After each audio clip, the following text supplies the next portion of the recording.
Hey guys, tonight we slip into a story that's equal parts heart-wrenching and triumphant, where a single piece of paper turns a room upside down. Picture this. You're standing in a cozy living room, the kind with mismatched furniture and a faint smell of burnt casserole lingering in the air. It's a family gathering, but the vibe's more funeral than festive.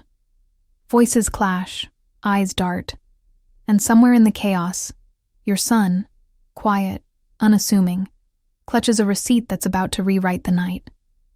You're not just a bystander. You're in the thick of it, feeling the tension crawl up your spine like a spider you can't shake off. Fair warning, you probably won't survive this without questioning every family dinner you've ever attended. So before you get comfortable, take a moment to like the video and subscribe, but only if you genuinely enjoy what I do here. Drop your location and local time in the comments. I'm curious where you're drifting off from tonight. Now dim the lights, maybe turn on a fan for that soft background hum, and let's ease into tonight's journey together. You're standing in the middle of this living room, the carpet worn under your feet, as Aunt Karen, yes, that Karen, points a manicured finger at your son. He doesn't deserve that gift, she snaps, her voice sharp enough to cut through the holiday cheer. The gift in question? A sleek, leather-bound journal, wrapped in gold paper, sitting on the coffee table like a trophy nobody wants to claim. It's a Christmas party, 1990s suburban America, where flannel shirts and dial-up internet are still a thing. The room's packed with relatives, all nursing cheap wine and grudges older than the internet itself.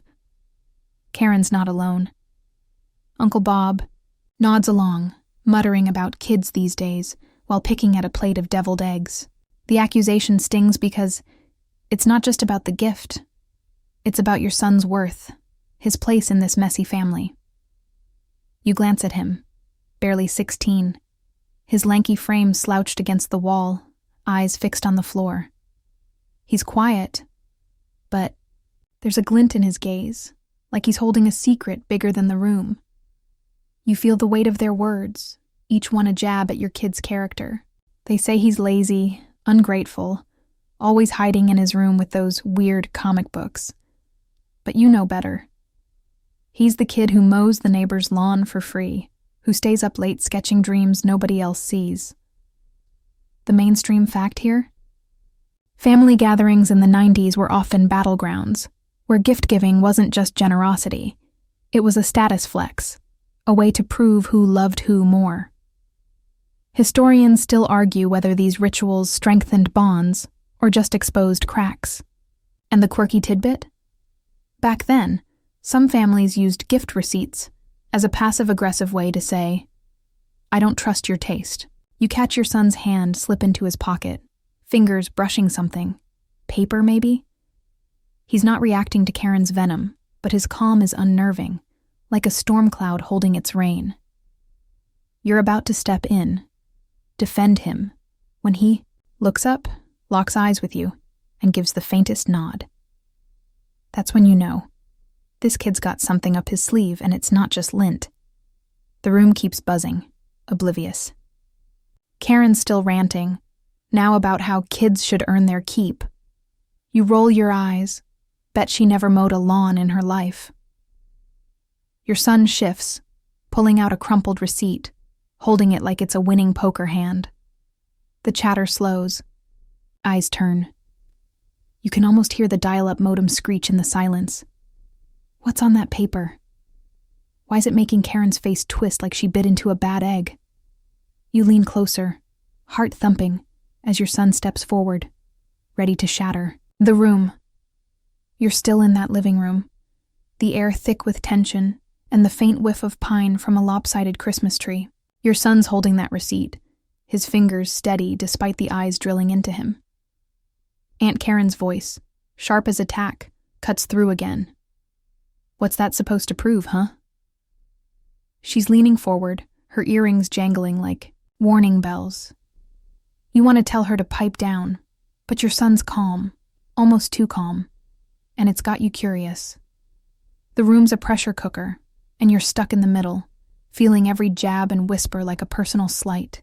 It's 1990s suburbia, where family feuds flare faster than a bad perm, and you're wondering if this night's about to go down in history, or at least in the family group chat, if those existed back then. The crowd's buzzing now. Cousins, exchanging glances. Uncle Bob still clutching his deviled egg like it's his lifeline. Your son doesn't flinch. He's 16, all gangly limbs and quiet defiance, but there's a fire in his eyes you haven't seen before. He unfolds the receipt, slowly, like he's savoring the moment. You catch a glimpse. Ink smudged, paper creased. But it's not the what, it's the why that's got everyone on edge. Karen's not the only one throwing shade. Your sister-in-law, Linda, chimes in, her voice dripping with that fake sweet tone she uses at PTA meetings. If he paid for it himself, he probably stole the money, she says, smirking. You bite your tongue so hard it might bleed. Steal? Your kid? The one who once cried because he accidentally kept a penny from the grocery store's take a penny. Jar, you're itching to jump in, but your son's got this.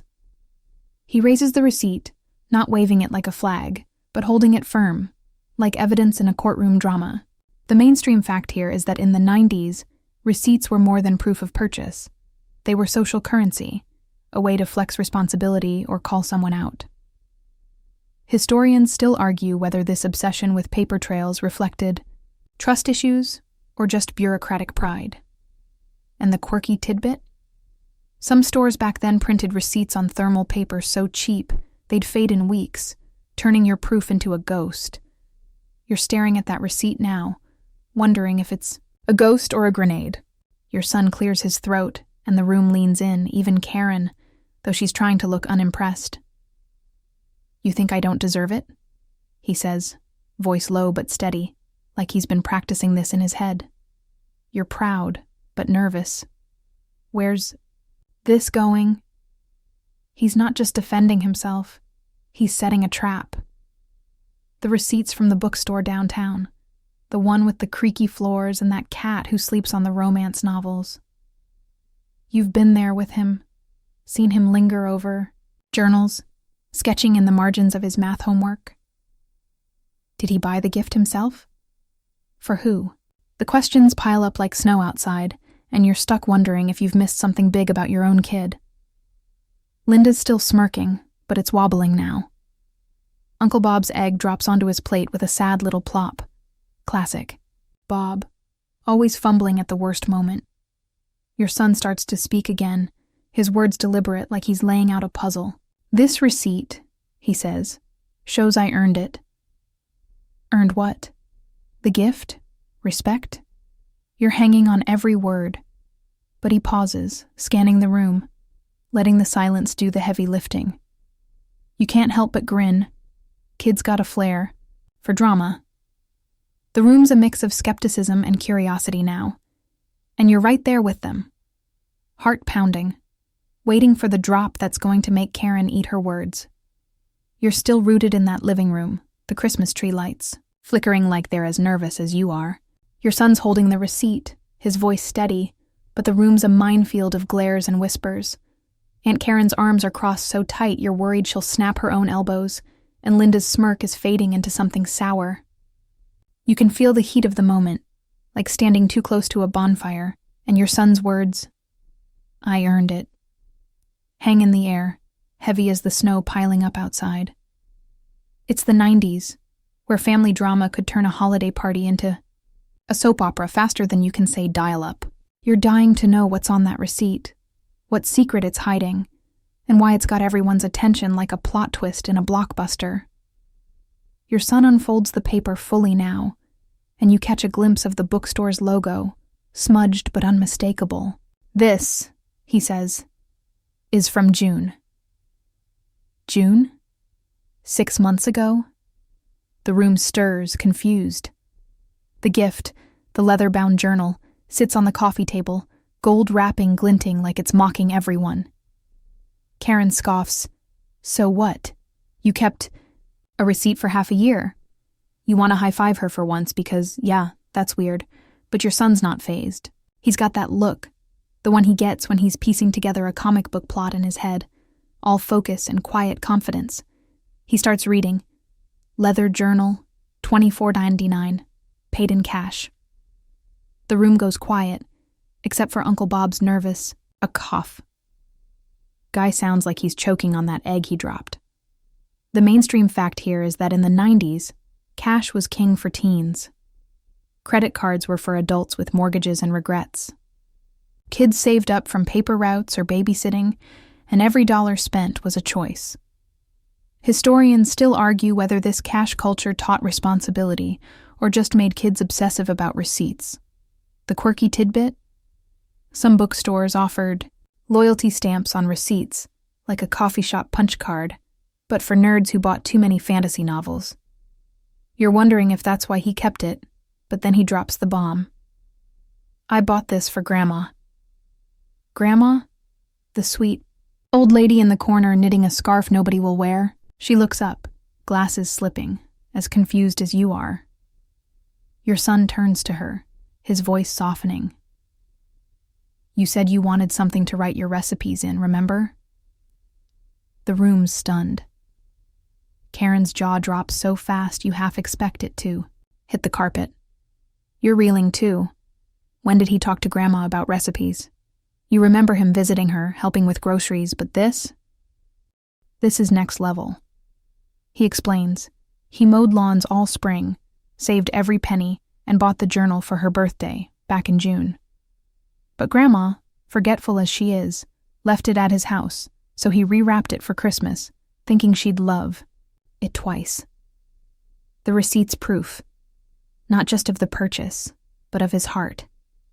You're proud, but there's a pang too. Did you miss this side of him? Buried under his quiet sketches and comic books? Linda tries to recover, muttering, Well, that's nice, but why make a scene? You roll your eyes. Classic Linda, deflecting like she's dodging taxes. Your son just smiles, not smug, but sure. The receipt's not just paper. It's his shield, his story. The room's still processing, and you're caught between wanting to hug him and wanting to know what else he's been quietly planning. Grandma's tearing up, clutching her knitting, and you know this moment's about to shift everything. You're still standing in that living room, the air thick with the kind of silence that follows a mic drop moment. Your son's revelation about the journal, for Grandma, bought with his own sweat-soaked dollars, has left the room reeling.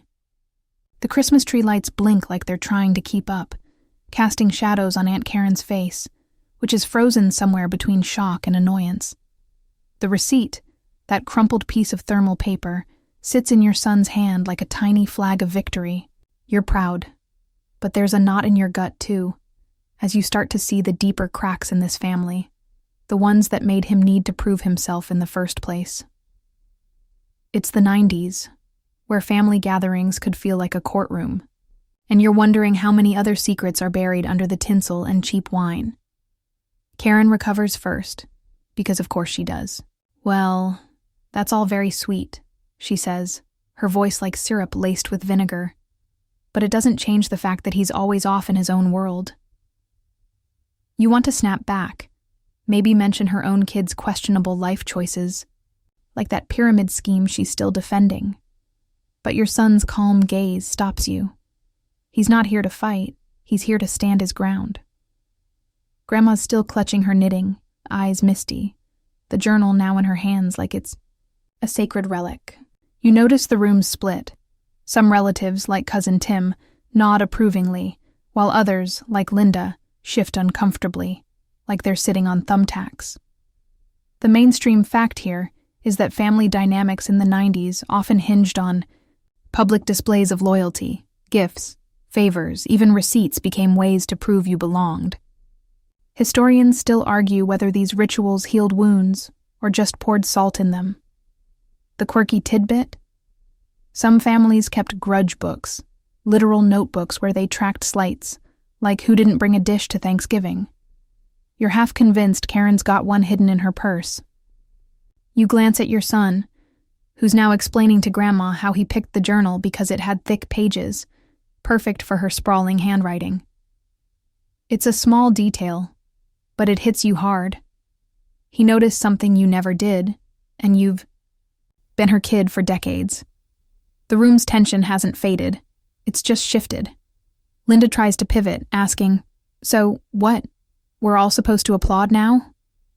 You bite back a laugh.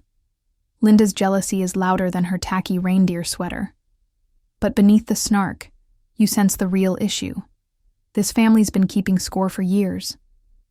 Karen's mad because her gift, a generic candle, looks lazy next to your son's thoughtfulness. Uncle Bob, still eggless, mumbles about kids showing off, but you catch a flicker of respect in his eyes. Your son's not just defending himself, he's exposing the petty rivalries that simmer at every holiday. You remember last Christmas, when Karen forgot to invite your family until the last minute, call back to her grudge book energy, right? You're watching your son now, his shoulders squared, his voice steady as he answers Grandma's questions about the journal.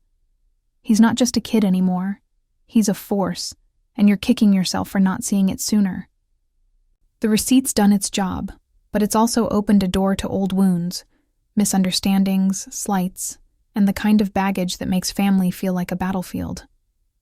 You're bracing for what comes next, because this moment's not just about a gift. It's about rewriting the rules of this dysfunctional clan. You're still in the thick of that living room. The Christmas trees glow, doing little to warm the chilly vibes. Your son's revelation about the journal, bought for Grandma with his own hard-earned cash, has shifted the room's energy, but not everyone's on board. Aunt Karen's lips are pursed tighter than a pickle jar, and Linda's picking at her nails like she's plotting her next jab. Your son, though, stands tall, his lanky frame no longer slouched against the wall. He's got that receipt in his pocket now, but it's his quiet confidence that's holding the room hostage. You're caught between awe and unease, feeling the weight of this moment like a snowdrift pressing against the windows. It's the 90s, where family loyalty was a currency you couldn't fake, and your kids just cashed in big.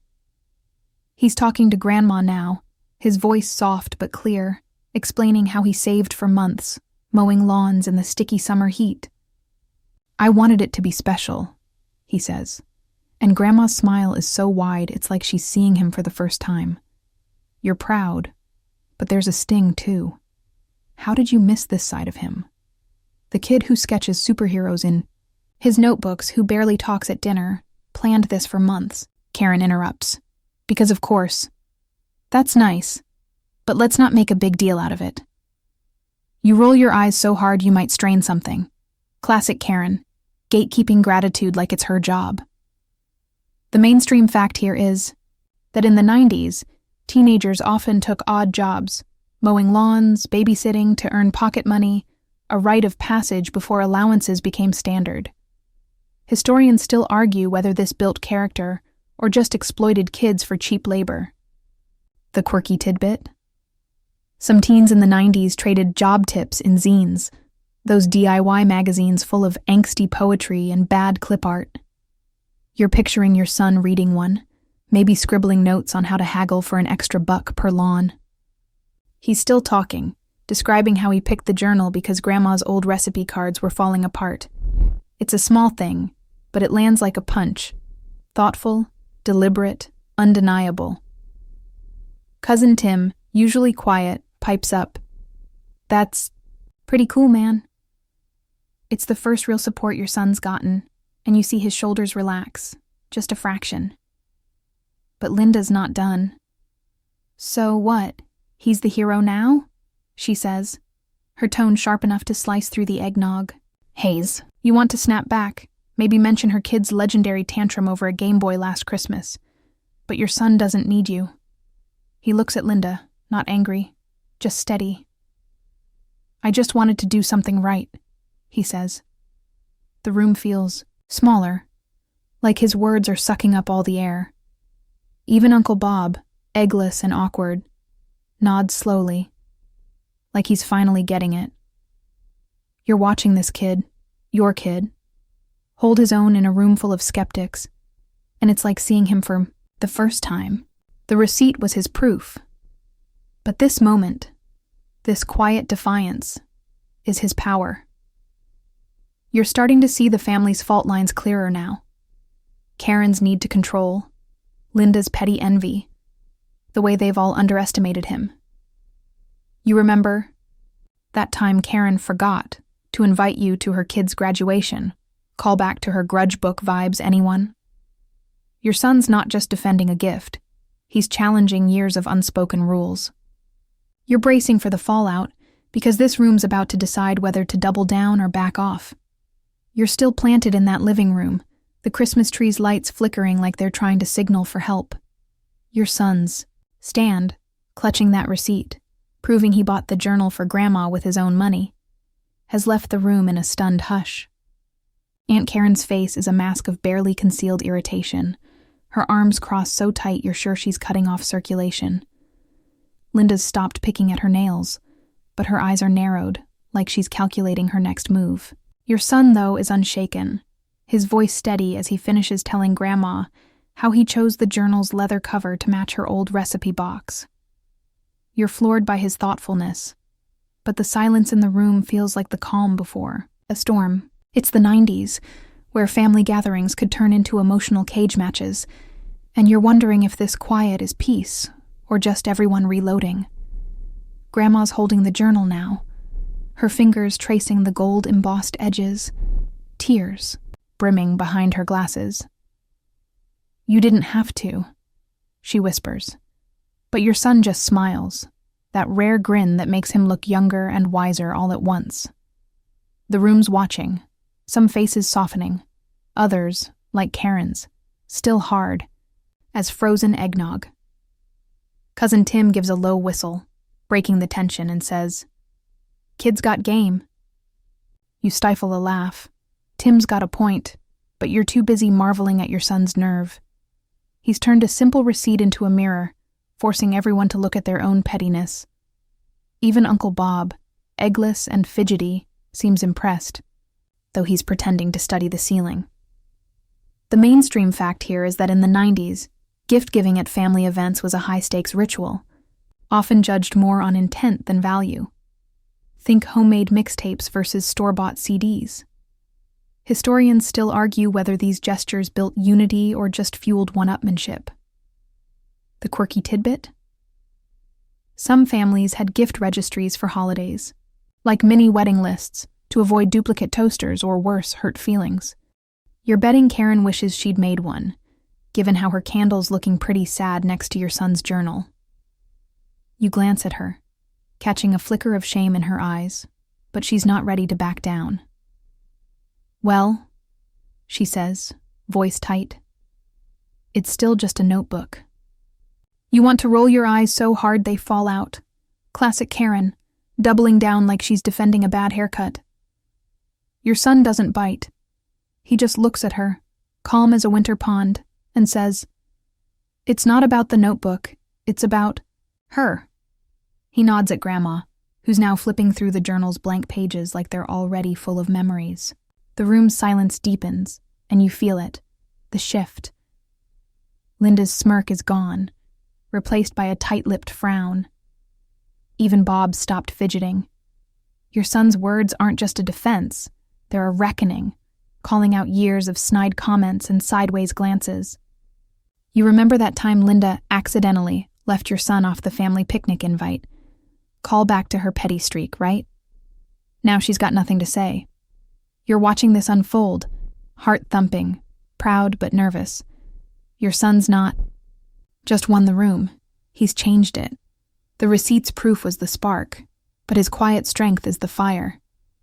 You're waiting for someone to break the silence, to either applaud or attack, because this moment's too big to just fade away. You're still standing in that living room, the air so thick with emotion it's like wading through molasses.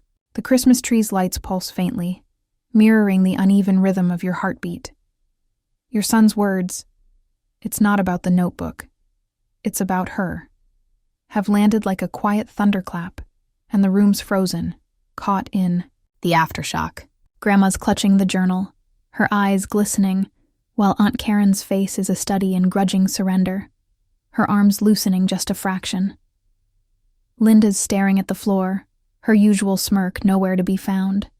Your son, all lanky teenage, resolve stands firm, the receipt tucked back in his pocket like a badge he doesn't need anymore. It's the 90s, where family feuds could simmer for years, but this moment feels like a turning point, or at least a chance for one. You're holding your breath, waiting to see if this room will heal or crack wider open. Grandma breaks the silence first, her voice soft but steady. "I'm keeping this forever," she says, holding the journal to her chest. Your son's grin is small, almost shy, and you feel a swell of pride so strong it's like a warm blanket on a January night. Cousin Tim claps, a slow, deliberate sound that pulls a few others in. Uncle Bob even, though his clap's more like a nervous tap. Karen's still silent, but you catch her wiping her eye, pretending it's an itch. Linda mutters something about nice gesture, but it's half-hearted, like she's lost her script. You want to cheer? Maybe throw in a "take that, Linda," for good measure. But you're too busy watching your son, this kid who's just rewritten the family narrative with a $24.99 receipt. The mainstream fact here is that in the 90s, family reconciliation often hinged on small, symbolic acts. Think apologies scribbled on napkins, or gifts that said what words couldn't. Historians still argue whether these moments truly mended bonds, or just patched them up for the next holiday. The quirky tidbit? Some families used peace offerings, like recipe swaps to bury hatchets, especially among older generations who valued handwritten legacies. You're thinking of Grandma's recipe cards, now destined for that journal, and how your son somehow knew that. He's not just a kid anymore. He's a bridge, connecting the family's past to a future you're starting to hope for. Karen finally speaks, her voice softer than you've ever heard. "I misjudged you," she says, looking at your son. It's not quite an apology, but it's close enough to make your jaw drop. You remember her sniping about his weird comics last Easter, call back to her grudge book energy, anyone? But now she's eating her words, and it's glorious. Linda shifts, mumbling something about checking the casserole, and slinks to the kitchen. The room's warming, not just from the fireplace, but from a tentative sense of respect. Your son nods at Karen, not gloating, just accepting. You're floored. When did he get this wise? The journal, the receipt, the quiet stand he took, it's all reshaped the room, maybe the family itself. You're watching Grandma hug him, her scarf half unraveled, and you know this night's a milestone. The wounds aren't gone. Families, like this, carry scars like heirlooms. But there's a chance now, a crack for light to slip through. You're proud, but there's a whisper of guilt, too. Did you underestimate him, like the others? As the room starts to hum again, softer now, you're left wondering what else this kid's got up his sleeve. You're back in that living room, but the air feels lighter now, like the snow outside stopped pressing against the windows. The Christmas tree's lights seem to glow a little warmer, casting soft shadows as the family settles into a quieter rhythm.